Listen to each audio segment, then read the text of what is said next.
नमस्कार साथियों, मैं सौरभ तिवारी यूसीआई डिजिटल सरकारी नौकरी पर आप सभी का हार्दिक स्वागत और अभिनंदन करता हूं। जैसा कि आप लोग पीछे देख रहे होंगे कि हम लोग वीडियो 2018 के लिए बिल्कुल अपने अभियान में लग चुके हैं और आप लोगों ने ये देखा है कि रीजनिंग के वीडियोस अपलोड होने लगे हैं, जीएस के वीडियो अपलोड हो रहे हैं और शुरुआत से ही आप उन्हें बिल्कुल फॉलो करना शुरू कर दें और बिल्कुल रट्टाफिकेशन मारना उसका शुरू कर दीजिएगा, क्योंकि अप्रैल में आपका एग्जाम हो जाएगा, ये गारंटी है इस बात की, ये समझिएगा, ठीक है ना। तो अब हम लोग जो है आज से हिंदी की क्लास भी शुरू करना आगे बढ़ाना शुरू करते हैं। पहली क्लास आज हम लोग हिंदी की पढ़ेंगे और आपको क्या करना है कि पहली क्लास से ही आपको हिंदी पढ़ना शुरू करना। अगर आप पुराने पेपर को देखेंगे और जो 2018 में एग्जाम हुआ था हम लोगों का, उसका अगर बच्चों से अगर आप फीडबैक लेंगे तो वो आपको क्या बताएंगे कि हिंदी और रीजनिंग बहुत टफ आई हुई थी। तो हिंदी के टफ आने का कारण क्या था, पहले थोड़ी सी हम आपसे बात करते हैं, उसके बाद हम अपनी क्लास को हम शुरू करते हैं। बहुत छोटी क्लास होगी, आपको बोरियत बिल्कुल महसूस नहीं होगी और थोड़ा थोड़ा पढ़ते चलिए, याद करते चलिएगा। एक भी क्वेश्चन आपका बाहर नहीं जाएगा, समय पर्याप्त है अगर आप आज से अपना काम शुरू कर देते हैं और सारे वीडियोस को फॉलो करना शुरू कर देते हैं। तो हिंदी जो है टफ थी, लोगों ने ये बात कही, उसका कारण बताया क्या था। आप सिलेबस देखेंगे तो सिलेबस के अंदर उसने केवल एक छोटी सी चीज लिखी हुई है, हाई स्कूल स्तर के प्रश्न, है ना, और इस तरीके का कुछ लिखा हुआ है। उसने कोई भी टॉपिक नहीं दिया, कुछ नहीं दिया। इसका मतलब क्या हुआ कि उसने सब कुछ कवर किया है उसके अंदर। जब आप पेपर उठा के देखेंगे, हम आपको वीडियो 2018 के सारे प्रश्न पत्रों का हिंदी का सॉल्यूशन आपको हम दे चुके हैं, हमारे चैनल पर उपलब्ध हैं। आप प्लेलिस्ट में जाएं और उनका पूरा डिटेल्ड सॉल्यूशन आप उसके अंदर देख सकते हैं, अगर आपको ये देखना है कि हिंदी का पेपर कैसा आता है, ठीक है ना। क्योंकि समय बहुत हो चुका है, लगभग 4 साल से ऊपर का समय हो चुका है, तो आपको हो सकता है दिमाग में ना हो चीज़ें कि किस तरीके से पेपर आया था या क्या आया था, तो उसकी गंभीरता आप देख सकते हैं। अब चूंकि देखिए सिलेबस में क्या है, आपकी वर्णमाला आएगी, वर्णमाला में डीप से डीप क्वेश्चन वो पूछ लेगा आपसे। हिंदी भाषा का इतिहास आ जाएगा, संवैधानिक विकास आ जाएगा, बोलियां आ जाएंगी, पत्र आ जाएंगे। ये टॉपिक हैं जो साधारण आपको जल्दी जल्दी मिलते नहीं है किसी परीक्षा में, और इसमें सब कुछ इसके अंदर कवर किया हुआ है। इसलिए पेपर टफ हो जाता है, क्योंकि वो हमारे टच में नहीं रहता। एक एक चीज बहुत बारीकी से समझाते हुए आपको बताई जाएगी। कोई भी टॉपिक होगा उसे 2 से 3 क्लास में हम कंप्लीट करेंगे। उसके बाद उससे संबंधित एमसीक्यूज जो होंगे वो भी हम आपको सॉल्व करवाएंगे। और जब पूरा सिलेबस हमारा टॉपिक वाइज कंप्लीट हो जाएगा, सारे लेक्चर कंप्लीट हो जाएंगे, उसके बाद भयानक तरीके से आपको हम रिवीजन करवाएंगे। एक भी क्वेश्चन आपका बाहर नहीं जाएगा, इस बात की गारंटी है, अगर आप हमें शुरुआत से फॉलो करते हैं और एक एक वीडियो को अगर आप सीरियसली आप देखते हैं और उस पर काम करना शुरू करते हैं, ठीक है ना। बाकी हम सारी चीजें आपको बता ही चुके हैं पहले ही कि कितना इसका कट ऑफ जा सकता है, क्या क्या संभावनाएं हो सकती हैं। तो क्वेश्चन तो 150 ही आने हैं, ठीक है ना। तो आंसर तो 150 के अंदर ही आपको देने हैं और कट ऑफ भी 150 के अंदर ही जानी है। अब 150 का मतलब ये भी नहीं है कि 145 चली जाएगी, 140 चली जाएगी, ऐसा भी नहीं है, ठीक है ना। तो सारी चीज़ें हम आपको पहले ही हम बता चुके हैं। बस अब आपकी जिम्मेदारी है कि जो री एग्ज़ाम होने वाला है, इसे एक अंतिम अवसर मानकर पूरी ईमानदारी के साथ, पूरी प्रतिबद्धता के साथ आपको अपने काम में लग जाना है, इस अभियान में लग जाना है। और जब तक परीक्षा नहीं हो जाती है, आपको इस परीक्षा से बिल्कुल भी दिमाग नहीं हटाना है। आयोग का आप जो कार्य प्रणाली है वो आप देखते ही हैं कि कभी एग्ज़ाम आगे हो जाता है, कभी पीछे हो जाता है। पीछे तो बहुत ही कम होता है, पोस्टपोन कर देते हैं, कुछ कर देते हैं। तो उसे एक अवसर मान के चलिए। अगर मान लीजिए कभी वो पोस्टपोन भी करते हैं आगे चल के, अभी तक जो जानकारी है वो यही है कि मार्च में पहले करवाने का सोच रहे थे, लेकिन अब शायद वो अप्रैल तक चला जाएगा। तो हम अप्रैल को टारगेट मान के चल रहे हैं, बल्कि मार्च लास्ट को हम टारगेट मान के चल रहे हैं। सारे टॉपिक जितने भी सब्जेक्ट हैं, 3 सब्जेक्ट होते हैं, जीएस है, रीजनिंग है और हिंदी है, इनके सारे सब्जेक्ट आपके मार्च तक तो कंप्लीट करवा दिए जाएंगे। बल्कि उसके पहले हम ये कोशिश करेंगे कि 10 मार्च के बाद से आपका रिवीजन शुरू कर दिया जाए, जब तक पेपर ना हो जाए तब तक, ठीक है ना। बिल्कुल फ्री ऑफ कॉस्ट ये सारी क्लासेस हैं यूट्यूब के ऊपर। पूरा प्रॉपर आपको कोर्स दिया जाएगा, पूरा फुल कोर्स दिया जाएगा, कोई भी चीज़ इसके अंदर छोड़ी नहीं जाएगी। और दूसरी चीज़ ये है कि ना केवल वीडियो 2018, आप इन हिंदी की क्लासेस को टेट, सीटेट, बीएड, जिस चीज़ के लिए आप चाहें उस चीज़ के लिए इस्तेमाल कर सकते हैं। छोटे से लेके बड़े एग्जाम तक अगर उसके अंदर हिंदी आ रही है तो एक भी क्वेश्चन आपका बाहर नहीं जाने वाला है। इतनी शानदार क्लास हम आप लोगों के लिए लेकर आए हैं। बस अब बात यह है, हमें जो काम करना है हम अपनी पूरी ईमानदारी के साथ कर रहे हैं। अब देखना यह है कि आप अपना काम ईमानदारी के साथ करते हैं या नहीं करते हैं। ठीक है, चलिए तो हम लोग शुरू करते हैं। हिंदी वर्णमाला की अगर हम बात करेंगे तो सबसे पहला चैप्टर और वेरी मोस्ट इंपॉर्टेंट चैप्टर जो है, और इससे जो क्वेश्चन पूछे जाते हैं वो बच्चों को बहुत कंफ्यूज करने वाले होते हैं। क्योंकि वर्णमाला के अंदर से उसने कहा आयोगवाह कौन सा होता है, लुंठित वर्ण कौन सा है, उसने कहा कि अल्प प्राण कौन सा है, महाप्राण कौन सा है, सघोष अघोष, इतनी आसान तरीके से आपको सारी चीजें सिखा देंगे, सारी चीजें रटवा देंगे कि आप बिल्कुल भूलेंगे नहीं। लेकिन एक चीज ध्यान रखिए कि जब भी आप विस्तृत क्लास देखें किसी भी विषय की, तो एक आप नोटबुक रखें, एक पेन रखें, और नोट्स बनाने में बिल्कुल भी कंजूसी ना करें। क्योंकि उससे क्या होता है कि जब आप नोट्स बनाते हैं तो आधी चीज़ें आपके दिमाग में पहले ही बैठ जाती हैं, और नोट्स के बाद जब आप उन्हें रिवाइज करते हैं तो जो चीज़ें बची हैं वो भी आपके दिमाग में बैठ जाती हैं।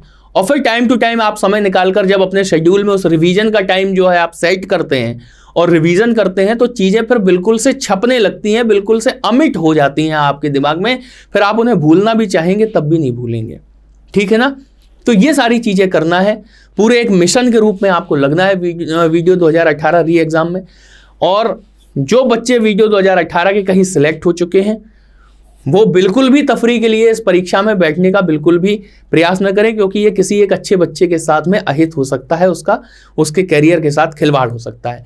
तो ये परीक्षाएं हैं, ये जीवन का सवाल है। अगर आप कहीं सिलेक्ट हो चुके हैं तो जो बच्चे सिलेक्ट नहीं हुए उन्हें आप शुभकामनाएं दीजिएगा, उनके भविष्य के साथ खिलवाड़ मत कीजिएगा। ठीक है, चलिए अब हम लोग पढ़ना शुरू करते हैं। वर्णमाला की बात करते हैं। तो आप एक चीज समझो, आपको पता है कि वर्ण प्लस माला दो शब्द हैं इसके अंदर, और कोई भी चीज होती है अगर उसे आप व्यवस्थित ढंग से पिरो देंगे किसी चीज में तो वो माला तैयार हो जाती है। जैसे हम लोग पढ़ते हैं फूलों की माला, तो हम लोग क्या करते हैं, फूलों को व्यवस्थित ढंग से पिरो देते हैं तो वो फूलों की माला तैयार हो जाती है। आपने शादी ब्याह बारात में देखा होगा, दूल्हे को नोटों की माला पहनाई जाती है ना? तो वो क्या होता है कि जब व्यवस्थित ढंग से नोटों को किसी धागे में पिरो दिया गया तो वो एक माला तैयार हो गई, वो कहलाती है नोटों की माला। इसी तरीके से मोती की माला, कोई भी माला हो सकती है। इसमें क्या है, इसमें है वर्णमाला, वर्णों की माला है। अब हम लोग पढ़ेंगे कि वर्ण क्या होते हैं। ठीक है, आगे चल के भाषा की सबसे छोटी इकाई कौन सी है, उच्चारण के उसमें सेंस में कौन सी सबसे छोटी इकाई है, जब हम लिखना शुरू करते हैं तो उस सेंस में सबसे छोटी इकाई कौन सी है। ये छोटे छोटे प्रश्न आपकी परीक्षाओं में पूछे जाते हैं जिन्हें हम पढ़ते समय इग्नोर कर देते हैं, या हम ये सोचते हैं किसी MCQ में हमें मिल जाए तो हम सीधा सीधा रट लें। लेकिन किसी भी चीज़ को पढ़ने के लिए उसका आधार, उसका बेस समझना, उनके लेक्चर्स को पूरा सुनना, ये बहुत आवश्यक होता है। और ये आपके लिए बहुत ज़रूरी है, क्योंकि वीडियो 2018 भले ही 2000 ग्रेड पे की नौकरी होगी, लेकिन इसका जो हिंदी का सिलेबस है इसके लिए हिंदी का मास्टर आदमी चाहिए। आप पुराना पेपर देख लीजिए, हमने आपको बताया, प्लेलिस्ट में आप जाइए, पूरा खोल के देखिएगा। और चैनल को सब्सक्राइब करना बिल्कुल मत भूलना, क्योंकि ये जब तक एग्जाम नहीं हो जाएगा आपके लिए बहुत ही अच्छे पथ प्रदर्शक के रूप में इस चैनल का उपयोग होने वाला है। और इस वीडियो को शेयर करिए, क्योंकि आप देखेंगे अभी हमारे इस चैनल पर, डिफेंस वाले चैनल में तो बहुत सारे सब्सक्राइबर हैं, लेकिन अभी इस सरकारी नौकरी वाले चैनल में ज़्यादा सब्सक्राइबर नहीं है, इसलिए व्यूज़ भी ज़्यादा नहीं आते हैं। और अगर आपको लगता है कि इस वीडियो की उपयोगिता है ईमानदारी से, तो आप चैनल को सब्सक्राइब करिए और अपने दोस्तों तक इसे शेयर करिए और उनसे कहिए कि इसे सब्सक्राइब करो, क्योंकि ये ना केवल वीडियो बल्कि आगे आने वाली हर परीक्षा के लिए आपके लिए उपयोगी साबित होने वाला है। ठीक है ना? तो किसी भी प्रकार का कोई शुल्क नहीं है, कुछ नहीं है। शुल्क के रूप में केवल आपकी मेहनत है, आपका समर्पण है, आपकी तन्मयता है, उसके अलावा कुछ भी नहीं। तो चलिए, कुछ पॉइंट्स हमारे सामने लिखे हैं, इन्हें हम पढ़ते हैं, और आप चाहें तो अपने हिसाब से अपनी कॉपी में इनका नोट्स बनाते हुए चलेंगे। बिल्कुल भी ये नहीं सोचना है कि सामने लिखा हुआ है हम स्क्रीनशॉट ले लेंगे। कुछ लोग कमेंट करेंगे सर PDF दे दीजिए। इस प्रकार की लापरवाहियां आपके लिए बहुत भारी पड़ सकती है, इसलिए ऐसी कोई भी बात नहीं करना है। मेहनत करने से आलस नहीं करना है बिल्कुल भी। देखो, सबसे पहला पॉइंट हमारा लिखा है कि हिंदी, हिंदू और हिंदुस्तान ये फारसी भाषा के शब्द हैं। कई बार परीक्षाओं में आपसे पूछे गए हैं कि हिंदी किस भाषा का शब्द है, हिंदू किस भाषा का शब्द है, हिंदुस्तान किस भाषा का शब्द है। तो इसका आंसर हमारा क्या होगा, फारसी भाषा का शब्द है। ठीक है, दूसरा पॉइंट आप देखिए कि फारसी कवि औफी ने, एक फारसी कवि हुए हैं औफी, ठीक है ना, उन्होंने सर्वप्रथम हिंदवी शब्द का प्रयोग किया था। हिंदवी शब्द का प्रयोग किया था, हिंदी शब्द का नहीं किया था, हिंदवी शब्द का किया था। हमारे देश में सिंधु नदी बहती थी, तो सिंधु नदी की तरफ से जो लोग आए उन्होंने क्या किया, यहां के लोगों को सिंधु कहना शुरू कर दिया, ठीक है ना। फिर उनकी भाषा में क्या हुआ, उस सा से उन्होंने ई बना दिया, तो उन्होंने इंदू कहना शुरू कर दिया, और इंदू से फिर क्या हुआ, फिर उस ई को इन्होंने क्या कर दिया, हा कर दिया, फिर वो क्या हो गया, हिंदू हो गया। ये इस तरीके का विकास है, ठीक है ना। तो जो फारसी कवि औफी है उन्होंने क्या किया, सबसे पहले हिंदवी शब्द का प्रयोग किया, और फिर आगे जाके अमीर खुसरो के टाइम पे फिर वो हिंदी हो गया, हिंदू हो गया, ये सारी चीजें हो गई। तो आपसे ये प्रश्न भी पूछा जा सकता है कि किस कवि ने या किसने सबसे पहले हिंदवी शब्द का प्रयोग किया, तो वो क्या हो जाएगा आंसर, औफी हो जाएगा उसका आंसर, ठीक है। अगर आपसे पूछा जाए कि हिंदी या हिंदू या हिंदुस्तान ये किस भाषा के शब्द हैं, तो आपको लिखना है फारसी भाषा के शब्द हैं, फारसी भाषा पे आपको ऑप्ट करना है, क्योंकि बहुत कंफ्यूजन होता है। जो लोग हिंदी मीडियम से पढ़े हुए हैं या जिनका हिंदी में इंटरेस्ट है, हिंदी में रुचि है, उनके लिए ये चीज़ें बहुत बड़ी नहीं होती हैं, लेकिन जो लोग हिंदी के उतने टच में नहीं रहे जितना रहना चाहिए एक विषय के रूप में या एक रुचि के रूप में, तो उनके लिए चीज़ें समस्याएं पैदा कर सकती हैं, क्योंकि इनमें कॉमन सेंस बिल्कुल से फेल हो जाएंगे उस जगह पे। अगर आपसे परीक्षा में पूछ लिया कि हिंदी किस भाषा का शब्द है, और अगर आपने पहले से ये पॉइंट नहीं पढ़ा है, तो आप यही कहोगे कि अरे यार ये तो हिंदी है, तो हिंदी भाषा का ही शब्द होगा, लेकिन नहीं, ये फारसी भाषा का शब्द है, ठीक है। एक एक पॉइंट आपको याद करते हुए चलना है। अब हम लोग बात कर रहे हैं भाषा की, ठीक है ना। भाषा क्या होता है, अभिव्यक्ति का माध्यम है भाषा। कई सारी भाषाएं होती हैं, जैसे हिंदी भाषा है, उसी तरीके से अंग्रेजी है, फ्रेंच है, और अपने यहाँ इंडिया में बंगला है, और क्या नाम, तमिल है, तेलुगु है, कन्नड़ है, मलयालम है, ये सारी भाषाएं हैं। तो क्या है, ये हमारी अभिव्यक्ति के माध्यम है। जब उसी भाषा परिवार के व्यक्ति से जब हम बात करते हैं, तो हम उस भाषा में बात करते हैं और हम अपनी भावनाओं को उसके पास तक पहुंचा पाते हैं। तो भाषा शब्द की उत्पत्ति किससे हुई है, हर चीज की कोई ना कोई उत्पत्ति है, कोई ना कोई ओरिजिन है। तो भाषा शब्द की उत्पत्ति की अगर बात करें तो इसकी भाष धातु से हुई है, ठीक है ना। और हिंदी में एक चीज ध्यान रखना है कि वर्तनी पे विशेष ध्यान देना है। अगर हमने बोला भाष, तो आपके दिमाग में केवल ये नहीं आना चाहिए भाष, ठीक है ना, क्योंकि इसमें हलंत भी लगा हुआ है, और हलंत का कितना इस्तेमाल है आगे चल के जब आप पढ़ेंगे तब आप समझ पाएंगे कि हलंत का कितना इस्तेमाल होता है, और हलंत की उपयोगिता क्या है, इसका महत्व क्या है, ये सारी चीजें आप समझ पाएंगे। तो भाषा शब्द की उत्पत्ति अगर आपसे पूछा जाए कि किससे हुई है, तो भाषा शब्द की उत्पत्ति संस्कृत की भाष धातु से हुई है, ठीक है ना। जैसे पढ़ना की उत्पत्ति किससे हुई है, पठ से हुई है, ठीक है। इस तरीके से हम लोग रूप पढ़ते हैं ना, जब संस्कृत पढ़ते हैं तो रूप हमें पढ़ने पड़ते हैं, उसी प्रकार से भाषा शब्द की उत्पत्ति संस्कृत की भाष धातु से हुई है। और भाष का अर्थ क्या है, भाष का अर्थ है बोलना या वाणी की अभिव्यक्ति। अभिव्यक्ति का मतलब क्या होता है, अपनी बात को व्यक्त करना किसी के सम्मुख, वो अभिव्यक्ति कहलाता है, ठीक है ना। संविधान का अनुच्छेद कौन सा है, 19A, जो हमें अभिव्यक्ति की स्वतंत्रता देता है। हम अपनी बात किसी के सामने रख सकते हैं, बस वो किसी प्रकार का कोई वायलेशन ना हो, कोई भड़काने वाली कोई बात ना हो, इस प्रकार की। हालांकि अब तो वो भी सब चल रहे हैं। तो अभिव्यक्ति का मतलब ये समझ गए आप। अब कुछ लोग सोचेंगे आप अभिव्यक्ति का मतलब क्यों बता रहे हैं, इसलिए बता रहे हैं क्योंकि हमें सबको साथ में लेके चलना है। बहुत से लोग ऐसे हैं जो हिंदी के विशुद्ध शब्दों में बहुत ज़्यादा कंफ्यूज हो जाते हैं, उन्हें यह मतलब पता नहीं होता कि यह है क्या। अब हम आपको बताते हैं वाणी की अभिव्यक्ति, तो उनके लिए केवल रटने वाली बात हो जाएगी वाणी की अभिव्यक्ति, क्योंकि उन्हें अभिव्यक्ति का मतलब ही नहीं पता कि क्या होता है। तो इसलिए ये भी छोटी छोटी चीज़ें हम आपको बताते हुए चलेंगे। अगला पॉइंट आप देखिए कि हिंदी भाषा भारत की सांस्कृतिक एकता, जन जागरूकता और जन संपर्क की भाषा है। कौन सी भाषा, हिंदी भाषा, ठीक है ना। सांस्कृतिक एकता, जन जागरूकता और जन संपर्क की भाषा है। सांस्कृतिक एकता क्या होता है कि विभिन्न संस्कृतियां हमारे देश में हैं, उन सभी को जोड़ने का काम हमारी हिंदी भाषा करती है। जन जागरूकता की बात हो रही है, आपको पता होगा कि जन जागरूकता के लिए क्या होता है, जब हमारा देश मान लो जब गुलाम था, अंग्रेजों का गुलाम था, तो एक जागृति की आवश्यकता थी। कहते हैं कि लोग सोए हुए थे, उन्हें कोई फर्क ही नहीं पड़ रहा था कि इस देश के अंदर क्या हो रहा है। विदेशी शक्तियां हमारे ऊपर कब्जा किए हुए बैठी हैं, हमारे देश का धन जो है अपने यहाँ ले जा रही हैं, हमारा धन है लेकिन हम गरीबों की तरीके से रह रहे हैं। तो ये जागृति की आवश्यकता जब पड़ी तो क्या हुआ कि समाचार पत्र निकाले गए, कविताओं के माध्यम से, आंदोलनों में भाषणों के माध्यम से। तो हिंदी भाषा भी उसमें एक बहुत बड़ी भूमिका अदा कर रही थी। क्यों? अब आप एक चीज समझो कि मान लीजिए कि आप एक हिंदी भाषी जनसमूह के बीच में खड़े हुए हैं और आपसे कहा जाए कि यहां पर 2 शब्द बोलिए, आके कुछ स्पीच दीजिए।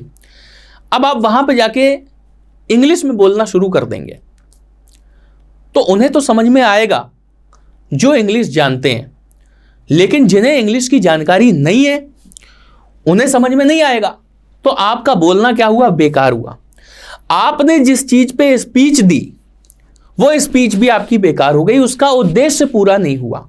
मान लीजिए आप नारी सशक्तिकरण पे बोल रहे हैं, महिलाओं के सामने बोल रहे हैं, वहां पे गरीब महिलाएं बैठी हुई हैं, निचले तबके की गरीब महिलाएं बैठी हुई हैं, अंग्रेजी भाषा उनकी पहुंच में नहीं है, और आप वहां पे अगर इंग्लिश में अगर उन्हें समझाने लगेंगे कि नारी सशक्तिकरण के लिए किस तरीके से हमें काम करना चाहिए, क्या करना चाहिए, आपके क्या उत्तरदायित्व हैं, क्या जिम्मेदारियां हैं, क्या अधिकार हैं, तो आपकी वो स्पीच बेकार हो जाएगी।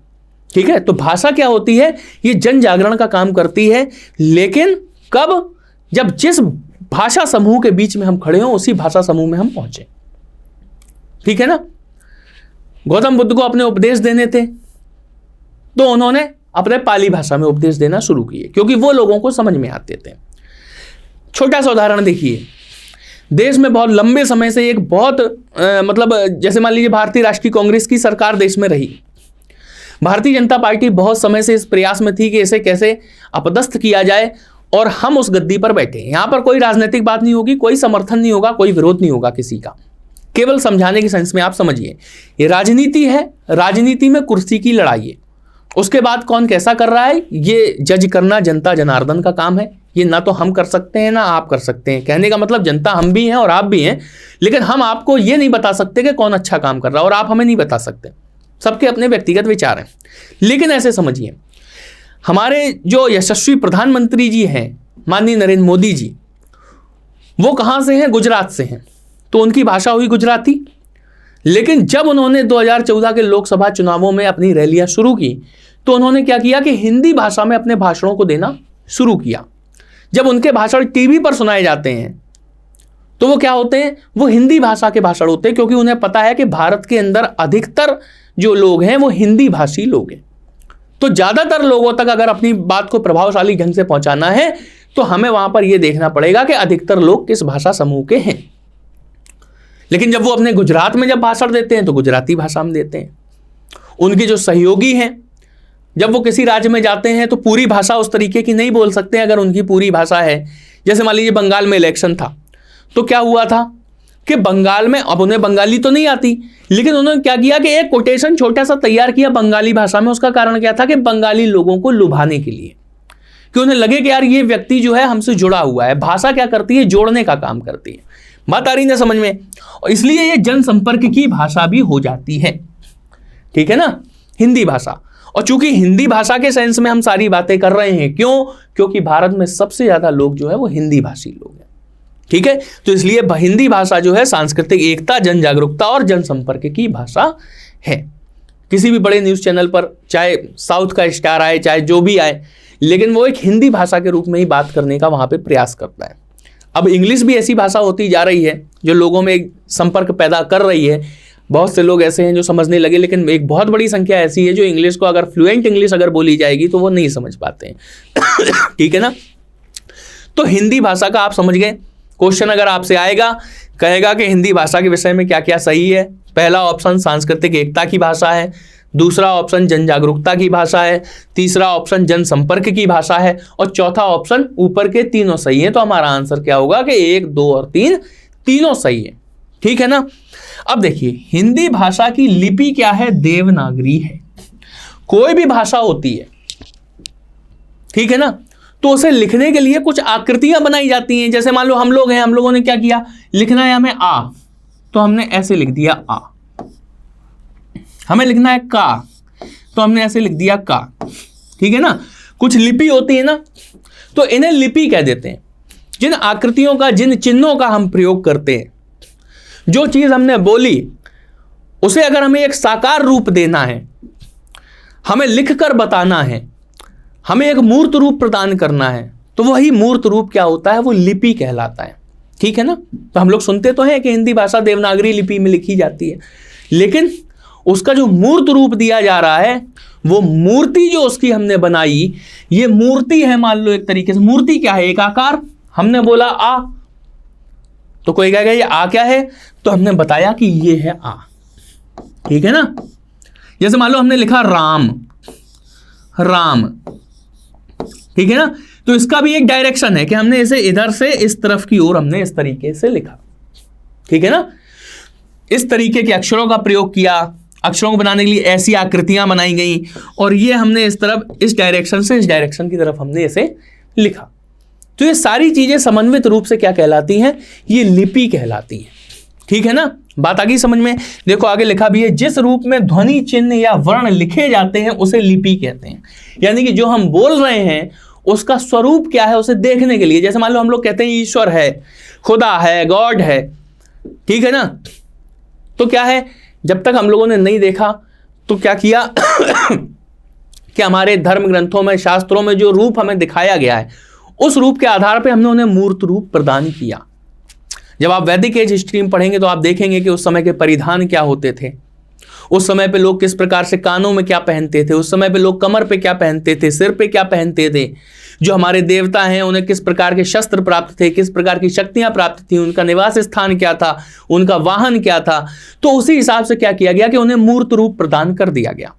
और जब मूर्त रूप प्रदान कर दिया गया तो वो साक्षात हमारे सामने प्रस्तुत हो गए। अब अगर हम कहते हैं भगवान श्री राम, तो हमारे सामने आ जाती है एक आकृति कि एक खूबसूरत सा एक सुडौल टाइप का व्यक्ति कोई खड़ा हुआ है, उसके हाथ में धनुष है, सिर पे मुकुट है, धोती पहने हुए हैं, बहुत ही शानदार लग रहे हैं, बहुत ही प्रभावशाली व्यक्तित्व लग रहे हैं। तो एक ऐसा प्रभावशाली चेहरा हमारे सामने आ जाता है। ठीक है ना। कई धर्म ऐसे हैं जहां पर निराकार ब्रह्म की उपासना करते हैं, तो उनके लिए इसकी आवश्यकता नहीं पड़ती है। लेकिन जो साकार ब्रह्म की उपासना करते हैं उनके लिए एक मूर्त रूप प्रदान किया गया है। हमारे जो पुराने महर्षि हैं, हमारे ऋषि हैं, जिन्होंने साक्षात्कार किया है ईश्वर से, जिन्होंने उन्हें देखा है, उस आधार पर उन्होंने अपनी बातें बताई हैं, और उसके आधार पर वो स्वरूप जो प्रदान किए गए वो आज तक हमारे सम्मुख चले आ रहे हैं, जिनकी हम आराधना करते हैं, पूजा करते हैं, और जिनके आशीर्वाद से हम अपने जीवन में अपने लक्ष्य को प्राप्त करने की चेष्टा रखते हैं। ठीक है। तो ये सारे पॉइंट्स उम्मीद है कि आप लोगों को समझ में आ गए होंगे, और ये बहुत ही आसान पॉइंट्स हैं और सीधे सीधे वन लाइनर में आपसे परीक्षा में पूछ लिए जाते हैं। एक बार फिर से रिवाइज करते हैं कि हिंदी, हिंदू, हिंदुस्तान किस भाषा के शब्द हैं, फारसी भाषा के शब्द हैं। किस कवि ने सर्वप्रथम हिंदवी शब्द का प्रयोग किया, तो ऑफी ने किया, या हिंदवी शब्द का, ऑफी ने सर्वप्रथम किस भाषा का, किस शब्द का प्रयोग किया, तो उसमें लिख देगा हिंदी का, हिंदवी का, हिंदू का, हिंदुस्तान का, 4 ऑप्शन दे देगा। तो हमारा आंसर क्या होगा, हिंदवी हमारा आंसर हो जाएगा। भाषा शब्द की उत्पत्ति किस धातु से हुई है, तो भाष धातु से हुई है, ये भी हमें याद रखना है। भाष का अर्थ क्या होता है, भाष का अर्थ है बोलना या वाणी की अभिव्यक्ति। अभिव्यक्ति का मतलब आप समझ गए, अपनी बात को व्यक्त करना, अपनी बात को किसी के सामने कहना, रखना, वो अभिव्यक्ति होता है। हिंदी भाषा किस प्रकार की भाषा है, हिंदी भाषा सांस्कृतिक एकता, जन जागरूकता और जन संपर्क की भाषा है। हिंदी भाषा की लिपि कौन सी है, कई हजार बार ये क्वेश्चन पूछा गया है, तो देवनागरी लिपि है। जिस रूप में ध्वनि चिन्ह या वर्ण लिखे जाते हैं उसे क्या कहते हैं, लिपि कहते हैं। या लिपि किसे कहते हैं, जिस रूप में ध्वनि चिन्ह या वर्ण लिखे जाते हैं उसे लिपि कहते हैं। ठीक है। आगे पीछे उल्टा पुल्टा हर तरीके से पूरा कॉन्सेप्ट आपका क्लियर होना चाहिए, तब जाके आप समझ पाएंगे कि इसमें लिखा क्या है, और क्वेश्चन फिर वो कैसे भी घुमा के आपसे पूछ दे, आपके पास उसका आंसर उपलब्ध होना चाहिए। चलिए अब देखिएगा, ये एक वर्णमाला हमने आपके सामने बनाई हुई है जो हमें बचपन में सिखाई जाती है, ये आप देख रहे होंगे। ठीक है। लेकिन आप ये देखेंगे कि जब हम हिंदी व्याकरण के अंदर जब हम वर्णमाला पढ़ेंगे आगे, तब कुछ परिवर्तन हमें उसके अंदर दिखाई देंगे। ये वाली वर्णमाला आप देख लीजिए और ईमानदारी से कमेंट बॉक्स में लिख के बताइए कि आप में से कौन कौन ऐसा है जिससे कहा जाए कि पूरी वर्णमाला लिखो। तो आप ABCD तो अंग्रेजी की वर्णमाला तो आप लिख दोगे, लेकिन हिंदी की वर्णमाला भी कौन कौन लिख सकता है बिना गलती किए, वो कमेंट बॉक्स में अपना बताएगा। ठीक है। चलिए अब देखिए, भाषा की सबसे छोटी इकाई क्या है, ध्वनि। इसे समझो कि ध्वनि कैसे। आप एक चीज समझिएगा कि जब इस सृष्टि पर मनुष्य उत्पन्न हुआ होगा तो वो कॉपी पेन लेके तो उत्पन्न हुआ नहीं होगा। ठीक है ना। वो आया होगा, उसने संकेतों में बात करना शुरू किया होगा, फिर उनके मुख से कुछ आवाजें निकली होंगी, ठीक है ना। फिर लोगों ने क्या किया होगा, उन आवाजों को पहचानना शुरू किया होगा। हम कह रहे हैं आप आदि मानव में ना जाओ, आप एक छोटे से बच्चे को देखो जो कि नवजात है, भावनाएं उसके अंदर भी हैं जो नवजात है। एक दिन का पैदा बच्चा भी कुछ बताने का प्रयास करता है, लेकिन हम लोग उसके प्रयासों को नहीं समझ पाते क्योंकि हमारे पास उस चीज की ट्रेनिंग है ही नहीं। फिर वो धीरे धीरे बड़ा होता है, फिर वो क्या करता है, कुछ उल्टा पुल्टा कुछ भी बोलने का प्रयास करता है, लेकिन हम लोग उस चीज को नहीं समझ पाते। फिर वो धीरे धीरे एक एक शब्द बोलना शुरू करता है, माँ, पा, इस तरीके से। तो हम लोग ये समझने लगते हैं कि ये माँ बोल रहा है, इसका मतलब मम्मी को बुला रहा है, अपनी माँ को बुला रहा है। पा बोल रहा है, इसका मतलब अपने पिताजी को बुला रहा है। घर के अंदर जैसे शब्दों का इस्तेमाल हो रहा है उस हिसाब से वो एक एक शब्द पकड़ने लगता है। फिर वो मामा करने लगता है, पापा करने लगता है, ठीक है ना, कठिन शब्द नहीं बोल पाता। ये सारी चीजें इसी प्रकार से आप देखो कि जीव जंतु हैं, जानवर हैं। अब हमसे अगर कहा जाए, मान लो कोई एक व्यक्ति जो बोल नहीं सकता, उससे कहा जाए कि कुत्ता कैसे बोलता है, तो वो इस तरीके से लिखेगा, इस तरीके से लिखेगा। यानी कि कुत्ता क्या करता है, भौंकता है। और भौंकने में ध्वनि कैसी निकलती है, भौं भौं की ध्वनि निकलती है। बताइए ना समझ में। तो सबसे पहला चरण क्या है भाषा का, सबसे पहला चरण है ध्वनि।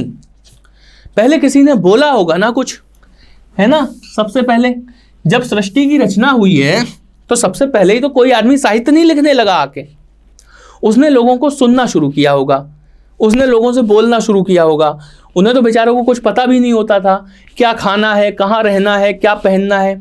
आपने जैसे जंगल बुक मूवी देखी होगी, मोगली आपने देखा, वो बचपन से जंगल के जंतुओं के बीच में पला हुआ है, उन्हीं की भाषा बोलता है, जंगल के जीव भी उनकी भाषा समझते हैं। हर समुदाय की अपनी एक भाषा है जो कि आपस में एक दूसरे को समझ लेते हैं, ठीक है ना।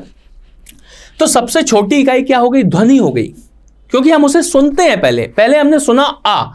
आप छोटे से बच्चे को सिखाते हैं, आपके छोटे भाई बहन होंगे घर में, जब वो थोड़ा बड़े होने लगते हैं, फिर आपको लगता है कि यार अब अगली साल इनका एडमिशन कराना है, तो आप उन्हें पढ़ाते हैं, सिखाते हैं। क्या सिखाते हैं, आ। तो ध्वनि तो गई ना उसके पास, अभी वो लिख तो नहीं पाएगा। फिर जब वो लिखना शुरू करता है, फिर आप बताते हो आ का मतलब एक चूल्हा ये बनाओ, एक चूल्हा ये बनाओ, फिर एक झंडा खींचो, फिर खड़ा झंडा खींचो, फिर ऐसे बना दो, ये आ बन गया। तब जाके आकृति आई ना। पहले तो आपने ध्वनि दी ना, उसे केवल ध्वनि सिखाई। ठीक है ना। तो भाषा की सबसे छोटी इकाई क्या हो गई, भाषा की सबसे छोटी इकाई हो गई ध्वनि। ये आपको याद रखना है, ठीक है। अगला पॉइंट देखिए, ध्वनि को लिखित रूप में क्या कहते हैं, वर्ण कहते हैं। जब उसी आ को जब आपने लिख दिया इस तरीके से, ये लिखित रूप हो गया, ये बोर्ड के ऊपर छोटा आ लिखा हुआ है, ये कहलाता है वर्ण या अक्षर। बात आई ना समझ में, ये वर्ण या अक्षर कहलाता है। अभी शब्द पे नहीं जाना, क्योंकि वर्णों को मिला के शब्द बनते हैं। ये क्या है, वर्ण या अक्षर है। अब आप देखो, वर्ण को अक्षर भी कहते हैं, बिल्कुल सही बात है। वर्ण का एक पर्यायवाची अक्षर भी होता है, वर्ण का मतलब रंग भी होता है, वर्ण का मतलब जाति या समुदाय भी होता है, ठीक है ना। तो ये कई सारे पर्यायवाची हैं, जब हम लोग पर्यायवाची पढ़ेंगे तब उनके अंदर हम लोग सीखेंगे, समझेंगे। लेकिन यहां पे वर्ण को क्या कहते हैं, अक्षर भी कहते हैं। और अक्षर आप देख लो कि ये दो, मतलब इसके दो हिस्से हो सकते हैं। कैसे, आ प्लस क्षर, ठीक है ना। ये बना आ और ये बना क्षर।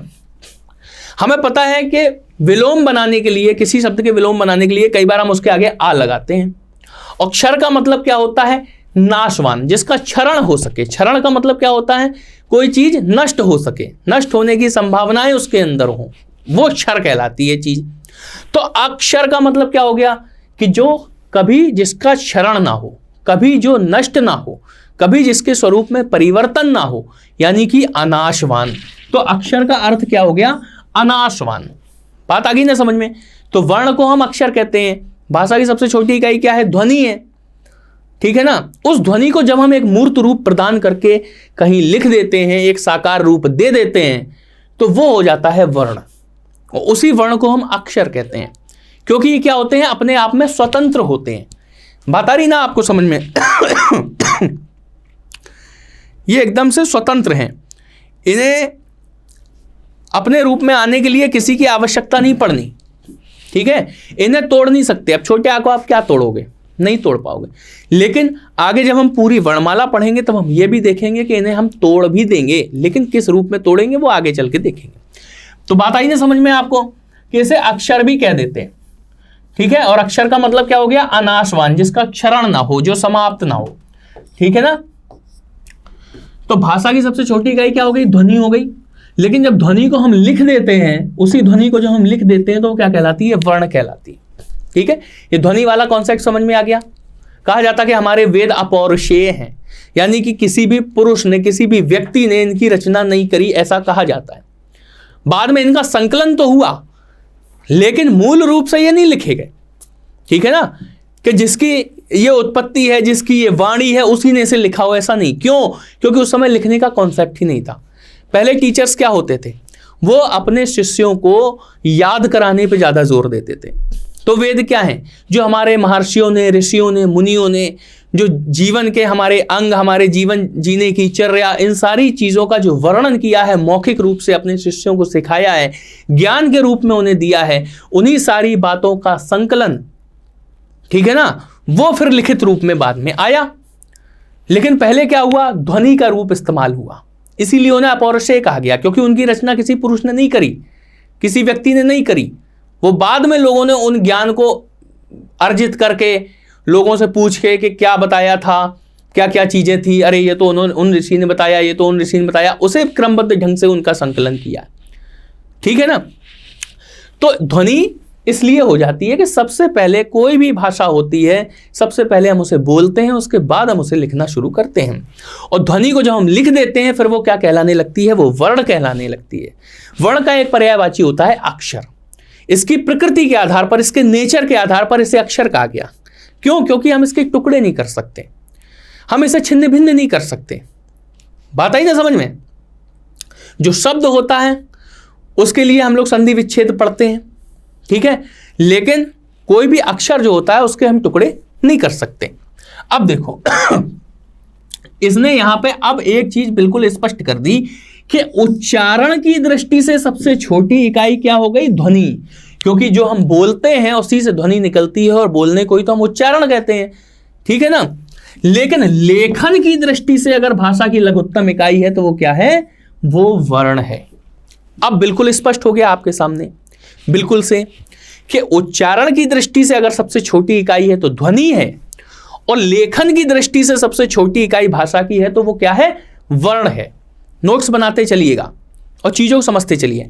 अब आप कहोगे कि अगर पेपर में क्वेश्चन आ जाए कि भाषा की सबसे छोटी इकाई कौन सी है, ना वो उच्चारण कहे और ना लेखन कहे, तो हम आंसर क्या लगाएंगे? तो आप एक कॉमन सेंस रखो कि लिखने के पहले प्रक्रिया उच्चारण की होती है। बात आई ना समझ में? लिखने के पहले प्रक्रिया उच्चारण की होती है। तो अगर वो इस प्रकार की कोई भी बात ना लिखे उच्चारण की दृष्टि से या लेखन की दृष्टि से, और सीधा पूछ दे कि भाषा की सबसे छोटी इकाई कौन सी है, तो फिर हमें पता है कि फिर हमें उच्चारण के दृष्टिकोण से बताना है, क्योंकि वर्ण से भी छोटी इकाई ध्वनि है। वर्ण क्या है, लिखित रूप। ध्वनि क्या है, उच्चारित रूप, कहा गया रूप, बोला गया रूप। बात आई ना समझ में? तो लिखने में समय लग सकता है, लेकिन बोलने में समय नहीं लगेगा।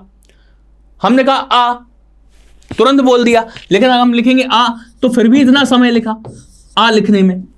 बात आई ना समझ में? और इतनी देर जितने में हमने आ लिखा उतनी देर में हम कितनी बार आ बोल सकते हैं। बात आ गई ना समझ में? तो अगर भाषा की सबसे छोटी इकाई पूछी जाए तो ध्वनि है, उच्चारण की दृष्टि से भाषा की सबसे छोटी इकाई पूछी जाए तो ध्वनि है, लेखन की दृष्टि से भाषा की सबसे छोटी इकाई पूछी जाए तो वर्ण है। क्लियर है ना आपको? चलिए तो हम समझ गए ना कि ध्वनि से वर्ण, वर्ण का मतलब अक्षर, अक्षर का अर्थ अनाशवान, उच्चारण की दृष्टि से सबसे छोटी इकाई, लेखन की दृष्टि से सबसे छोटी इकाई। अब देखिएगा, वर्णों के व्यवस्थित समूह को हम क्या कहते हैं, वर्णमाला कहते हैं। बात आई ना समझ में? कि जो हमारी वर्णमाला है वो क्या है, वर्णों का व्यवस्थित समूह है, व्यवस्थित रूप में उसे लिखा गया है, उसे हमने पूरा क्या कह दिया, वर्णमाला कह दिया। और इस वर्णमाला में 52 वर्ण होते हैं। किस किस तरीके से होते हैं, कैसे इन्हें विभाजित किया गया है, किस रूप में किया गया है, सारी चीजें हम लोग आगे आपको बताएंगे, ठीक है ना। तो अगर सीधा क्वेश्चन आपसे फ्लैट क्वेश्चन पूछ लिया जाए वन लाइनर के वर्णमाला में, हिंदी वर्णमाला में कितने वर्ण हैं, तो 52 वर्ण हैं, 52 वर्ण हैं हिंदी वर्णमाला के अंदर, ठीक है ना। ये पूरी वर्णमाला आपके सामने लिखी हुई है, ये स्वर हैं, ये व्यंजन हैं। और एक चीज आप ध्यान रखिएगा कि आप चाहें तो इसका आप स्क्रीनशॉट लेके रख लें, क्योंकि आगे जो चीजें हम आपको पढ़ाएंगे आगे की क्लासेस में, उसमें इस वर्णमाला से आपको बहुत मदद मिलने वाली है। हमारी स्लाइड में जहां पे इसकी जरूरत होगी हर जगह पर यह आपको उपलब्ध मिलेगी, लेकिन जब आप व्यक्तिगत प्रैक्टिस जब आप करेंगे, इसका आप लोग स्क्रीनशॉट ले लीजिएगा या अपनी कॉपी में एक ऐसी वर्णमाला बना लीजिए, ठीक है ना। इसी तरीके से व्यवस्थित वर्णमाला बिल्कुल बना लीजिए, फिर आप देखेंगे कि जो चीजें आपको कंफ्यूज करती हैं, जो आपको लगता है कि यार हमने याद किया था और हम भूल गए हैं, तो जब आप ये देखेंगे, जैसे हम ज्योग्राफी पढ़ते हैं, हम मैपिंग करते हैं, मैप अपने सामने रखते हैं, तो चीजें हमारे दिमाग में बिल्कुल विजुअल के रूप में एक रख जाती हैं आके कि यार हमने उस जगह पे हमने इसे देखा था, इस जगह पे हमने इसे देखा था। उसी तरीके से ये मैपिंग का एक प्रोसेस है, इसे आप रखो।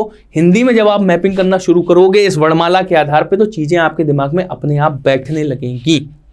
क्लियर है ना। इसका स्क्रीनशॉट आप ले लो, लेकिन इसे अपनी कॉपी में बनाओ, थोड़ा मेहनत करो, है ना।